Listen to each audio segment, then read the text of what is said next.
నమస్తే. Welcome to our channel. So, అసలు చిన్న విషయంతో పోయేదాన్ని రోజు రోజుకి పెద్దగా చేసుకుంటూ వెళ్తున్నారు. దేని గురించి మాట్లాడుతున్నాననే కదా! 'పుష్ప 2' టీజర్ దగ్గర నుంచి 'పుష్ప 2' సినిమా అసలు స్టార్ట్ అవ్వడం దగ్గర నుంచి ఇది స్టార్ట్ అయిందనమాట. అది ఎక్కడికి నెవర్ ఎండింగ్ లాగా వెళ్ళిపోతూనే ఉంది. అయితే ఈ విషయం గురించే మాట్లాడదాం. ప్రస్తుతం మనతో పాటు మన స్టూడియోలో డివి శ్రీనివాస్ గారు సీనియర్ జర్నలిస్ట్ ఉన్నారు. నమస్తే సార్. నమస్తే. సార్, అసలు ఫస్ట్ నుంచి 'పుష్ప 2' వివాదాల్లోనే ఉంటూ వస్తుంది. అయితే ఇప్పుడు హీరో దగ్గర నుంచి ప్రొడ్యూసర్స్, సినిమా, థియేటర్ ఇవన్నీ అయిపోయాక ఇప్పుడు ఫ్యాన్స్ దగ్గరకు వచ్చింది. ఎగ్జాక్ట్లీ ఫ్యాన్స్ అని చెప్పుకోలేము. ఎవరైనా వాంటెడ్లీ చేస్తున్నారని కూడా చెప్పుకోవచ్చు ఇందులో. నేను మాట్లాడేది ఏంటి అంటే కనుక రేవంత్ రెడ్డి గారిని, సీఎం గారిని ట్రోల్ చేస్తూ ఉన్నారు.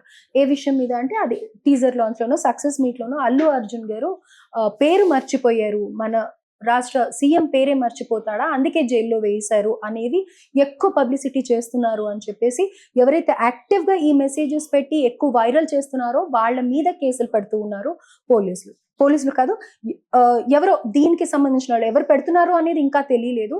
సో కేసులు పెడుతూ వెళ్తూ ఉన్నారనమాట. అయితే ఫ్యాన్స్ ఇంకా ఉండరంటారా, ఆర్మీ అనేది ఉండదంటారా అల్లు అర్జున్ కి, ఏంటి అసలు ఏమవుతోంది? నామ్ చోటా హై లేకిన్ సౌండ్ బహుత్ బడా హై. ఎవరిది? పుష్పదా, రేవంత్దా? అదే. ఇప్పుడు ఎవరి సౌండ్ బహుత్ బడా హై అంటే రేవంత్ సౌండే బహుత్ బడా హై అని మనకు అనిపిస్తారు. మీరు అన్నారు ఏంటి అల్లు అర్జున్ ఫ్యాన్స్ పైన కూడా కేసులు పడుతున్నాయంటే, మరి అక్కడ ఉన్నది రేవంత్ కాదు, వాళ్ళు పెడుతున్న పోస్టులు రేవంత్ పైన కాదు, తెలంగాణ ముఖ్యమంత్రి పైన. తెలంగాణ ముఖ్యమంత్రిగా ఆయన్ని గౌరవించాల్సిన బాధ్యత ప్రతి పౌరుడి పైన ఉందన్నమాట. దేశ ప్రధానిగా నరేంద్ర మోడీకి ఎంత గౌరవం ఇస్తామో, రాష్ట్ర ముఖ్యమంత్రిగా రేవంత్ రెడ్డిని కూడా ఆయన వ్యక్తిత్వాన్ని కించపరిచేలా ఇచ్చేయకూడదు. ఇప్పుడు ఆ పోస్టులు పెట్టినందుకు ఇవాళ కేసులు కూడా పడుతున్న నేపథ్యంలో ఇదేంటి, ఇది అర్జున్కి రేవంత్కి వివాదమా? కాదు కదా. అల్లు అర్జున్ వర్సెస్ రేవంత్గా ఎలా చూస్తారు దీన్ని? ఇది ఒక ఇన్సిడెంట్, ఒక దుర్ఘటన, జరగకూడని ట్రాజడీ జరిగింది. ఏది? ఒక నిండు కుటుంబం బలైపోయింది, ఒక మహిళ ప్రాణాలు కోల్పోయింది, ఇంకో బాబు కొట్టుమిట్టాడుతున్నాడు, ఇప్పటికీ ఐసీయూలోనే ఉన్న నేపథ్యంలో ఒకటి వాళ్ళ తండ్రి అసలు నాకు ఆ కేసు వద్దని కూడా అన్నాడు. అర్జున్ అరెస్టు సందర్భంగా వాళ్ళ అభిమాన మనస్తత్వం అలా ఉంటుందన్నమాట. ఏది? నేను ఆ కేసు విత్డ్రా చేసుకుంటాను, మా హీరోని వదిలేయండి అని భాస్కర్ అన్న మాటలు అభిమాని యొక్క మనస్తత్వాన్ని తెలియజేస్తుంది. ఇంత జరిగిన తర్వాత కూడా అంటే అటు భార్యను కోల్పోయాడు, ఇటు బిడ్డ హాస్పిటల్లో చావు బతుకుల మధ్య కొట్టుమిట్టాడుతున్నా కూడా అది కదా అభిమానం అంటే. ఆ అభిమానానికి తగ్గ ఆదరణ అల్లు కుటుంబం చూపించిందా అంటే? ఇవాళ వెళ్ళినట్టున్నారు, నిన్న వెళ్ళినట్టున్నారు అరవింద్ గారు, అల్లు అరవింద్. ఇది ఎప్పుడు వెళ్ళాలా? ముందుగానే ఇలా పర్మిషన్ తీసుకొని వెళ్ళి డెఫినెట్ గా ఇదే మాట. దీనికి పర్మిషన్ ఎందుకు? ఇప్పుడు అరవింద్ వెళ్ళడానికి పర్మిషన్ అవసరం లేదు, అర్జున్ వెళ్ళడానికి అయితే పర్మిషన్ కావాలి. అల్లు అర్జున్ ఏంటి మళ్ళీ అక్కడ తొక్కిసలాట జరిగే అవకాశం ఉంటుంది. థియేటర్కి వస్తేనే ఇట్లా జరిగింది కదా, రేపు హాస్పిటల్కి వెళ్తే మళ్ళీ అదే. సెలబ్రిటీస్ కాబట్టి అందరూ సెల్ఫీల కోసం ఎగబడతారు. వైఖరి చూస్తుంటే కావాలని డిలే చేస్తున్నారు. ఇప్పుడు ఆ విషయం తెలిసిన తర్వాత మనకి సోషల్ మీడియాలోనే ఇమీడియట్ గా తెలిసిపోయింది. కానీ అల్లు అర్జున్ వచ్చేసి రెండో రోజు మూడో రోజు రెస్పాండ్ అయ్యి వీడియో చేయడం జరిగింది. సో ఇప్పుడు ఈయన కూడా ఇన్ని రోజులు గడుస్తున్న తర్వాత ఇప్పుడు వెళ్ళడం చూస్తుంటే కావాలని ఏదో ఇంకా మనకేముందిలే, అయ్యిందేదో అయిపోయింది అన్నట్టు ఉన్నారా అనేది దీన్ని రెండు మూడు విధాలుగా చూడాలి.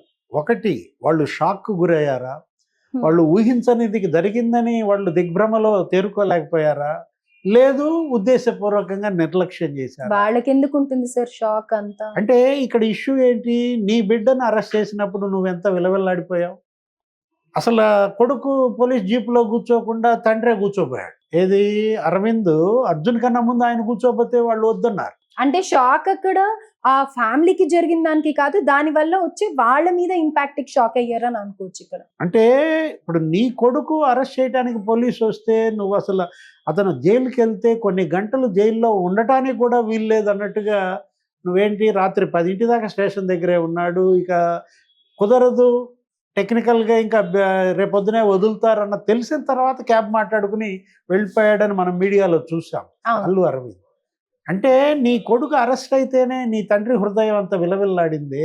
మరి ఇక్కడ బిడ్డ ఇవాళ చావు బతుకులతో కొట్టుకుంటుంటే భాస్కర్ గుండె ఎలా విలవిల్లాడుతుంటుంది? అటు భార్యను కోల్పోయాడు. కళ్ళ ముందే పిల్లల కోసం ఆమె బలైంది రేవతి. పిల్లల్ని కాపాడుకోవటం కోసం మనం చూసాం. ఆ డెడ్ బాడీ మనం ఆ చెయ్యి అప్పటికి బిడ్డ చేతుల్లోనే ఉంది పట్టుకుని. అంటే ఆ తొక్కిసలాట ఎవరు కారణం?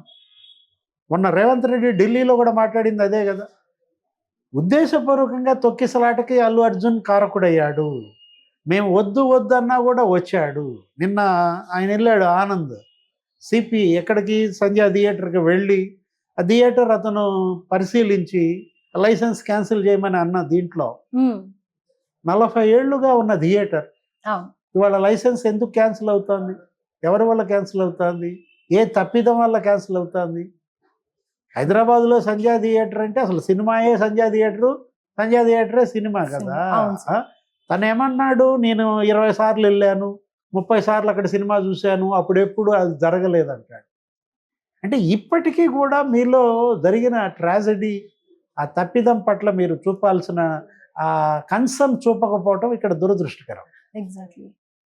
సరే, what ever it may be, నిన్న ఆయన వెళ్ళారు, ఎవరు అరవింద్ గారు, ఆ కుటుంబం ఏది కావాలన్నా ఇస్తానన్నారు. ముఖ్యమంత్రి రేవంత్ రెడ్డికి ధన్యవాదాలు చెప్పారు, ప్రభుత్వానికి ధన్యవాదాలు చెప్పారు, అటు ఆసుపత్రి వాళ్ళకు కూడా ధన్యవాదాలు చెప్పారు అల్లు అరవింద్. దీన్ని అడ్డం పెట్టుకుని రాజకీయ లాభాలు పొందాలని చూశారు కేటీఆర్. అంటే నీ పేరు ఆడియో ఫంక్షన్ అప్పుడు చెప్పకపోతే జైల్లో పెడతావా? తెలంగాణ సీఎం అని, మిగతా బీఆర్ఎస్ వాళ్ళు కూడా చాలా మంది ఇదే విషయం మాట్లాడేశారు. తెలంగాణ సీఎం అని ఆయనకి పేరు గుర్తురాక ఏదో తొట్టుపడ్డాడని, తర్వాత ఏదో కవర్ చేసుకుని మంచి ఇళ్ళు అడిగాడని, అందుకోసం ఏదో ఆయన జైల్లో పెట్టినట్టుగా బిల్డప్. ఎవరు? ఈ రాజకీయ లాభాల కోసం బీఆర్ఎస్ కేటీఆర్ అన్న దీంట్లో ఇప్పుడు అరవింద్ అన్న మాటలకు ఏమంటాడు? ఇప్పుడు అల్లు అరవింద్ రేవంత్ రెడ్డికి ధన్యవాదాలు చెప్పారు. రేవంత్ రెడ్డి ప్రభుత్వానికి, పోలీసులకి, ఆసుపత్రికి, ఈ శ్రీతేజ అతనికి ఇస్తున్న వైద్యానికి, ప్రభుత్వ సహకారానికి అల్లు అరవింద్ ధన్యవాదాలు చెబితే కేటీఆర్, బీఆర్ఎస్ దీనిలో ఏదో లాభాలు పొందాలనుకుంటే, ఈరోజు ఇన్సిడెంట్ మొన్న ఢిల్లీలో సీఎం కూడా రేవంత్ ఏమన్నాడు? అసలు అర్జున్ మీద ఎందుకు ఇంత చర్చ పెడుతున్నారు? అతను జైలుకి వెళ్ళడం మీద ఇంత మీడియా ఇంత చూపించాల్సిన, హైప్ క్రియేట్ చేయాల్సిన అవసరం ఏంటి? మీరు చూపించాల్సింది ఆ బిడ్డ గురించి. అంటే ఈ మాటలు కూడా డైజెస్ట్ చేసుకోలేకపోతున్నారంటారా? అంటే ఆయన నిజంగానే కక్షపూరితంగా చేశారు అనేది ఆయన మాటల్లో వ్యక్తం చేస్తున్నారు అని అనేసి అని అంటూ ఉన్నారు కదా, ఇది ఎంతవరకు నిజం? కక్ష ఎవరి మీద ఉంటుంది? ఎవరి మధ్య ఉంటుంది? కక్ష ఎవరి మధ్య ఉంటుందంటే అతను తన ప్రత్యర్థి అయితే ఉంటుంది. ఒకవేళ ఉంటే గింటే, ఇప్పుడు ప్రజెంట్ జరుగుతుంది కక్ష రాజకీయాలు కాబట్టి ఆ పోటీ చేసే ప్రత్యర్థి మీద ఉంటుంది. ఇప్పుడు రేవంత్ రెడ్డికి అల్లు అర్జున్ ప్రత్యర్థి కాదు కదా. అర్జున్కిను రేవంత్కి ఏమన్నా ఆస్తి తగాదాలు ఉన్నాయా, గట్టు తగాదాలు ఉన్నాయా? ఇక్కడ కక్షకు అవకాశం ఏముంది? అక్కడ ఆ ఇన్సిడెంట్ జరగకపోతే ఇది లేదు కదా. ఏది అర్జున్ ఆ రోజు వెళ్ళాల్సిన అవసరం ఏంటి? అదే అతను అన్నది కూడా, నువ్వు నీ హోమ్ థియేటర్లో చూసుకోవచ్చు, నీకు అసలు స్టూడియో ఉంది, నువ్వు స్టూడియోలోనే వేసుకోండి, ఎక్కడ నువ్వు వెళ్తానంటే నీకు ఎవరు థియేటర్ ఇవ్వరు, వాళ్ళు మొత్తం తెలంగాణలో థియేటర్లన్నీ వాళ్ళ నాన్న చేతిలోనే కదా. దిల్ రాజు వాళ్ళే కదా మొత్తం థియేటర్లన్నీ కూడా లీజ్ తీసుకుని చేసేది. అంటే తను ఏదో అక్కడ ఏదో ఎంజాయ్ చేయాలని, అక్కడ క్రౌడ్లో సినిమా చూడాలని, తను సినిమా స్క్రీన్ మీద చూస్తూ తన ఫ్యామిలీతో ప్రేక్షకుల రెస్పాన్స్ చూడాలనో వెళ్ళాల్సిన విధానం అది కాదు. చెప్పకుండా వెళ్ళాలి. ఆ ఫీల్ నువ్వు చూడాలంటే, ఎంజాయ్ చేయాలంటే నువ్వు వస్తున్నట్టు తెలియకుండా వెళ్ళాలి. కానీ అందరికీ వాట్సాప్ మెసేజ్లు పెట్టేసి అక్కడేదో ర్యాలీ పెట్టి, ఎక్కడున్నాడు ఆ శిల్పా రవి? ఈ విషయంలో ఫ్యాన్స్ ని ఏమంటారు సార్? అంటే అతి ఉత్సాహం ప్రదర్శిస్తున్నారు అనుకోవచ్చా? అంటే అత్యుత్సాహం ప్రదర్శించే వాళ్ళే ఫ్యాన్స్ కదా. కాకపోతే వాళ్ళు కూడా ఇబ్బంది పడుతున్నారు. ఏది వాళ్ళ నాయకుడి కోసం, వాళ్ళ హీరో కోసం మరీ మీరు ఎక్కువ గుడ్డలు దించుకుంటే ఇదే జరుగుద్ది అనమాట. ఇవాళ ఏంటి, స్టేషన్లకు వెళ్ళాల్సి వస్తుంది, కోర్టులకు వెళ్ళాల్సి వస్తుంది, కేసుల్లో ఇరుక్కోవాల్సి వస్తుంది. అరెస్ట్ చేస్తారంటారా సార్ ఈ విషయంగా? చూడాలా, ఎందుకంటే వాళ్ళు పెట్టే సెక్షన్ బట్టి 111 పెట్టారనుకోండి, మరి అరెస్టులు తప్పవు. BNS 111 పెట్టారా, 41A ఇచ్చి పంపిస్తారా చూడాలి.